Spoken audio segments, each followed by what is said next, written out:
Good morning. It's Wednesday, June 19th. Happy Juneteenth. The multi-front war in the Middle East is now 257 days old. I'm Jonathan Schanzer, Senior Vice President for Research at Foundation for Defense of Democracies. Welcome back yet again to the FDD Morning Brief. As we head into the summer months, I'd like to imagine that all of you are tuning into this program, that you're sitting somewhere on a beach, or maybe you're sitting at a mountain cabin while you watch or listen. I'm old enough to remember when the summer months were slow for Middle East watchers. Well, they haven't been slow for about a decade now. Ever since the Arab Spring, the summers have been some of our busiest times, and I don't expect things to slow down this summer. Indeed, things only look like they're heating up. Heck, just before we went live today, I noted that a British ship was sunk by the Houthis in the Red Sea. That's major news in and of itself. So here's the deal. We're going to do our best to track it all for you, and you guys just keep tuning in. Seems like a fair deal to me. Our guest this morning is Kylie Moore-Gilbert. She is the Australian-British academic who was detained unjustly by the Islamic Republic of Iran for 804 days. She was held throughout Iran's prison system, including at the notorious Evin prison. After her release, she wrote a book about her experience, and today she is a tireless voice calling out the evils of the Iranian regime and giving voice to those being held hostage by authoritarians everywhere. I'm thrilled she's agreed to join us today live on the FDD Morning Brief. The winds of war continue to blow along the Lebanese-Israeli border. The Pentagon warned that war between Iran's most powerful terror proxy and Israel would be disastrous. This came just as Amos Hochstein, the U.S. envoy, was consulting with Lebanese officials. Hezbollah was unmoved. The group released a 10-minute video from a drone that circled over Haifa, Israel's third largest city, as well as sensitive military locations across Israel's north. To be clear, this was psychological warfare. The goal was to intimidate Israelis as they prepared for a second front. But the Israelis didn't flinch. They announced that the IDF approved battle plans to destroy Hezbollah in Lebanon. That came in the wake of a strike yesterday that killed a Hezbollah rocket specialist. I also couldn't help but note the news that Israel was upgrading its nuclear facilities. I'm pretty sure that was a message for Iran, maybe Hezbollah too. If and when this war breaks out, there won't be too many surprises. Both sides are on high alert. They know what's coming, and they both know that it won't be pleasant. I keep looking for an off-ramp, and I'm hard-pressed to find one. There is no way that Israel can live with the status quo. Missile and drone attacks every day and tens of thousands of displaced civilians, that's unsustainable. The question now is whether the looming war can reestablish calm and deterrence, or whether it invites aggression from other Iranian terror groups because they are just itching for an excuse to enter the fray. Now for your headlines. Headline 1, American and Israeli intelligence agencies discovered a computer modeling program that Iran may be using to develop nuclear weapons. The White House is split on this. Some officials say the new intelligence indicates Iran is serious about producing a nuclear warhead. Others are still clinging to the belief that the Islamic Republic isn't interested in nuclear weaponization. That's what the U.S. intelligence community assessed back in 2007, but we all know that assessment was just drenched in politics. Senior U.S. and Israeli officials were supposed to meet today to discuss all of this.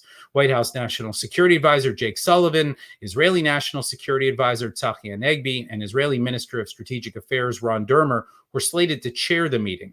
The last time the so-called U.S.-Israel Strategic Consultative Group met was March of 2023. That is too much time without a meeting on this crucial topic, if you ask me. But the meeting is going to have to wait some more. It was just canceled because of tensions relating to America's halt of weapons to Israel. Prime Minister Benjamin Netanyahu addressed this publicly. The White House apparently didn't like it. So here we are letting the important things slip because of petty squabbles. Wonderful. Headline 2, a senior Israeli negotiator told the press that dozens of Israeli hostages in Gaza are still alive. That's more than I accounted for.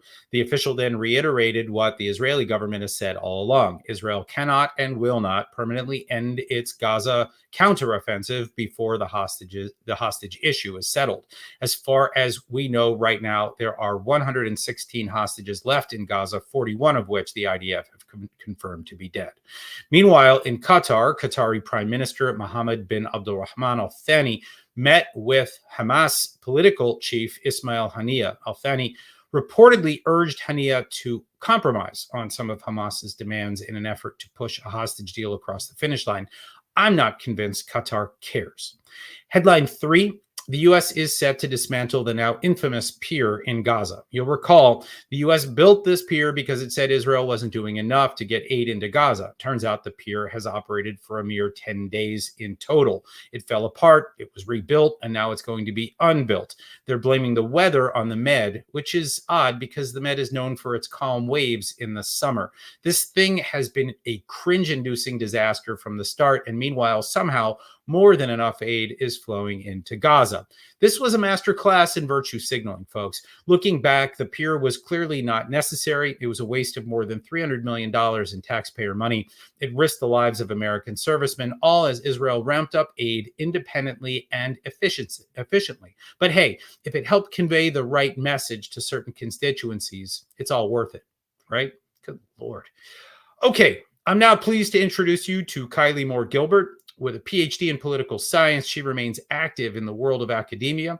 She is also now a powerful voice speaking on behalf of other victims of hostage diplomacy, having founded an NGO whose mission is to advocate for Australians wrongfully detained abroad. Her best-selling memoir is titled The Uncaged Sky, My 804 Days in an Iranian Prison. I'm pleased she's agreed to join us today live on the FDD Morning Brief. Welcome, Kylie Moore-Gilbert. Thanks for having me on, Jonathan. Well, okay, let's get started. I want to ask you just, I guess, maybe as a place to start, why you wanted to go to Iran in the first place. I mean, it's not exactly a vacation hotspot for Westerners or Aussies, right? This was for your research, correct? It was for my research, although a surprising number of Aussies and other Westerners do travel to Iran for holiday or vacation, interestingly.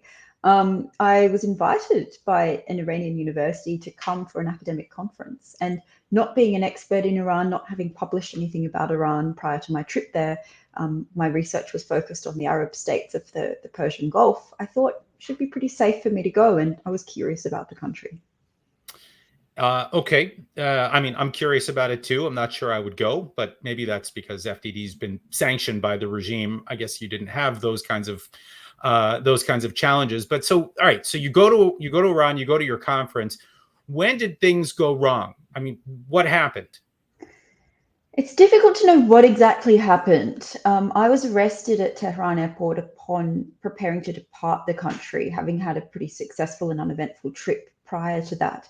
But I believe that somebody at the conference had some sort of relationship with the Islamic Revolutionary Guard Corps, the IRGC, and flagged me as suspicious with them for some reason. I'm not exactly sure why. And that led to their arrest of me at the airport.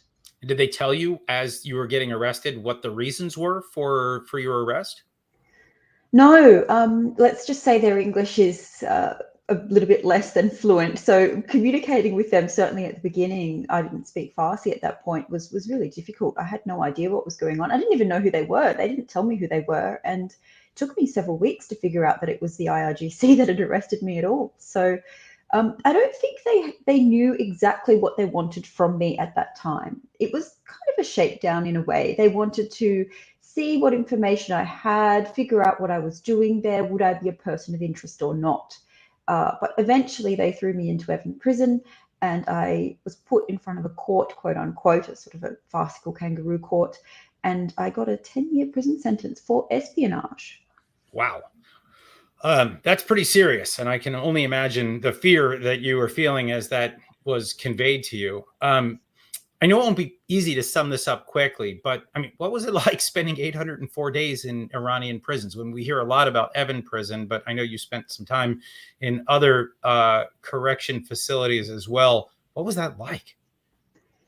Look, it's really hard to sum up quickly. It was a roller coaster ride. It was everything from extreme deprivation, psychological torture, beating, solitary confinement, horrific stuff, to amazing friendships and deep human connection and moments of hope, great moments of learning, learning the language, learning about Iranian society and culture and religion and you know, this microcosm of that which existed in the prison system.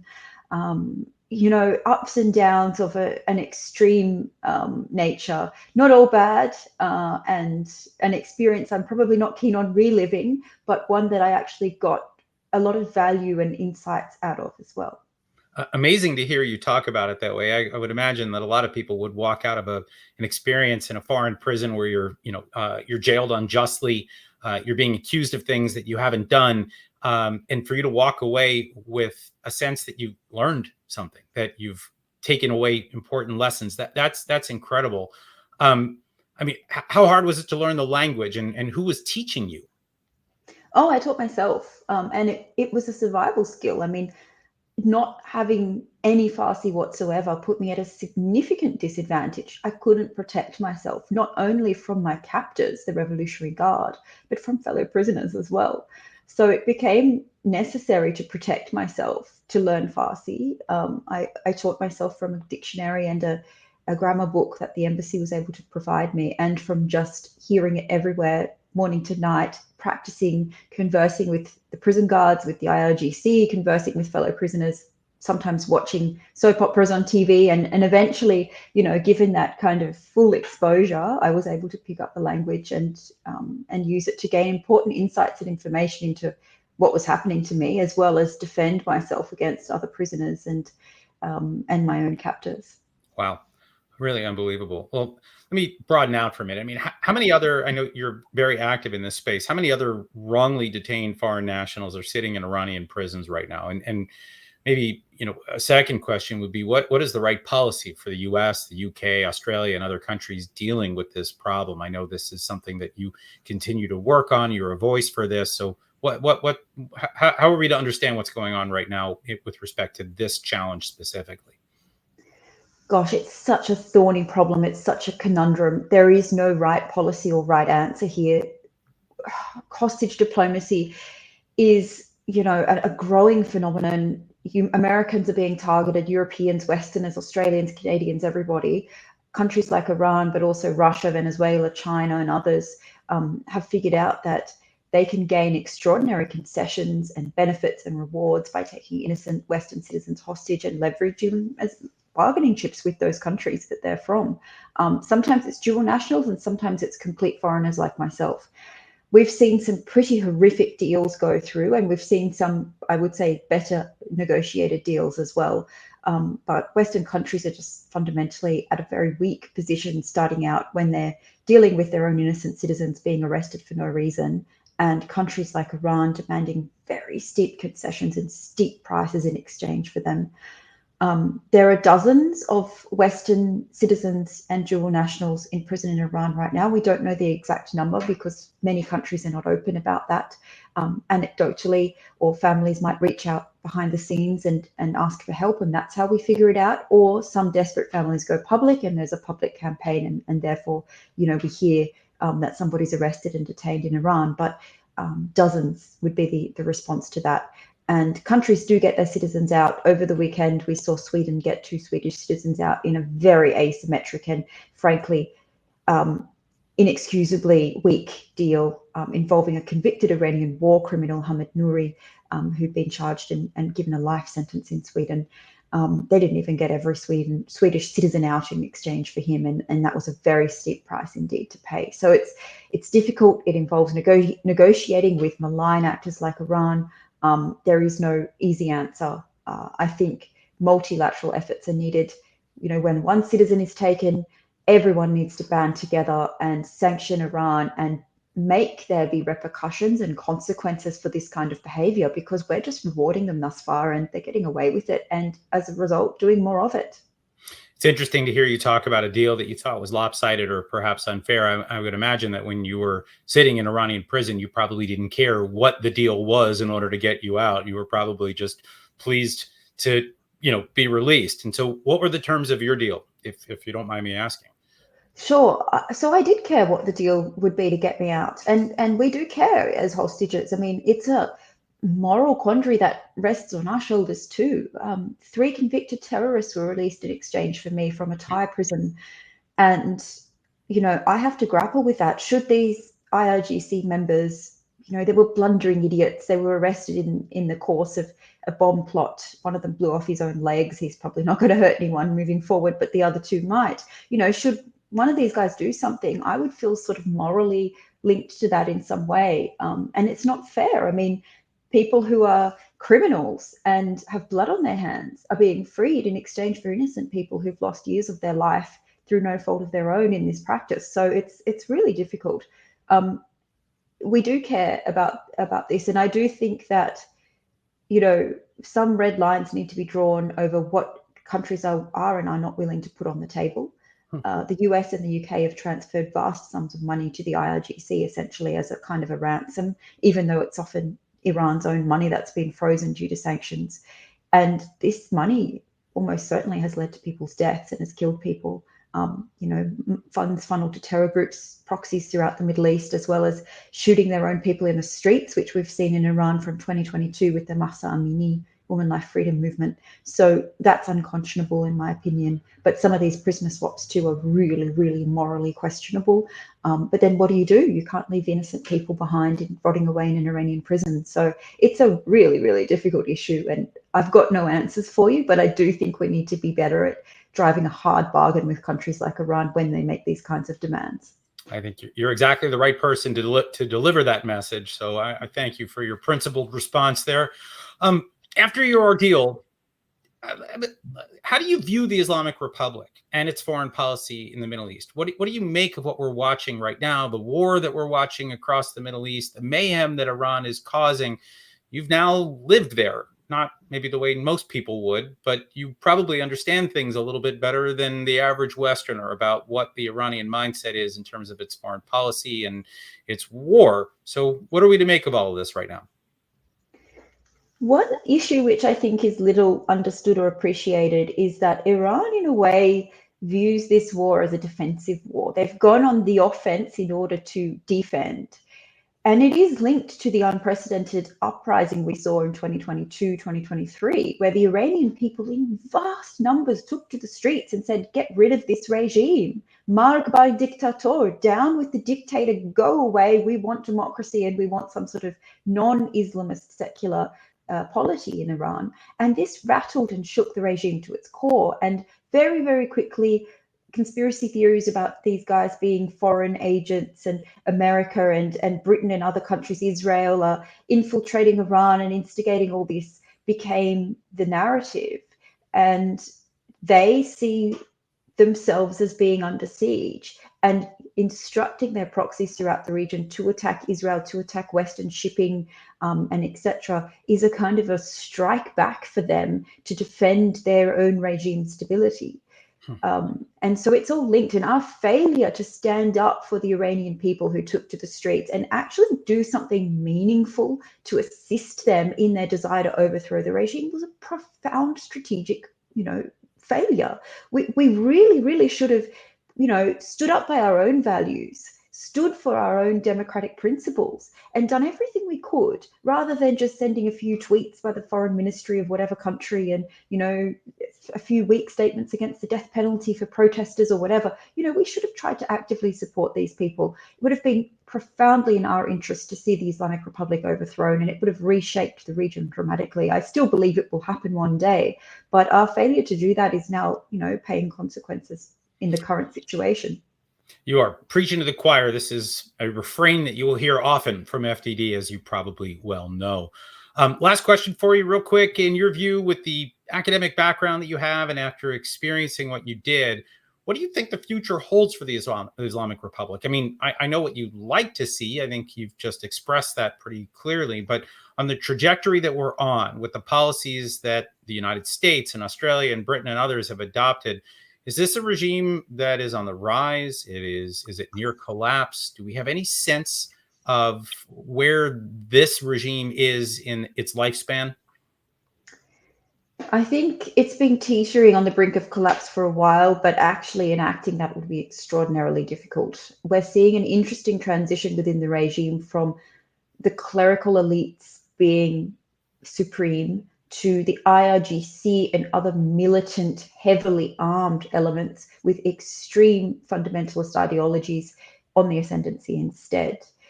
We've seen the kind of elite capture of this state within the state, which is the IRGC, with the election of President Raisi. It'd be, interesting, but perhaps inconsequential to see who the next president will be. But they have essentially captured all levers of state, and whoever the next supreme leader will be somebody approved by the IRGC, not just by the aging cleric sitting at the top of the regime there. So I think we're seeing an even more militant, even more hardline version of Iran, even less supported by the populace within Iran, and that is really crucial. But regime survival is everything to them, and they have an extraordinary amount of weapons. They have vast oil resources that they can use to fund their enterprise. And I think, we can expect them to cling to power and cause a whole lot of mayhem for some time to come. Okay, well, unfortunately, we're going to have to leave it there. Not the note I hope to end on, but, there you have it. All right, well, thank you, Kylie Moore-Gilbert, for joining us live today on the FDD Morning Brief. Thanks for having me on. Okay, here's what FDD has on tap for you today. My colleague Ivana Stradner teamed up with Yuri Wauchuk. That's a name it was not easy for me to pronounce. They teamed up for a piece at the Kiev Post highlighting the threats facing Jewish and Ukrainian students on college campuses across the United States. From the anti-Israel encampment to anti-Ukraine and pro-Russia propaganda, Ivana and Yuri stress that this chaos is not a grassroots phenomenon. Rather, it is directly stoked by today's axis of evil, namely Russia, China, and Iran. Washington must expose the outside actors financing this hate on college campuses.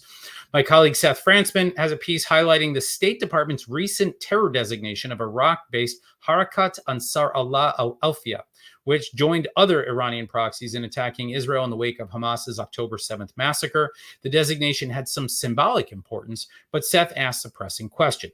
What's the broader U.S. strategy for Iraq, particularly as Iran-backed groups continue to launch attacks against Israel and the United States? And if you haven't heard enough of me today, I had the pleasure of sitting down for an episode of Foreign Policy with my colleagues Sinan Jidi and Cliff May, as well as Tyler Stapleton from FDD Action. We discussed the latest developments out of Turkey.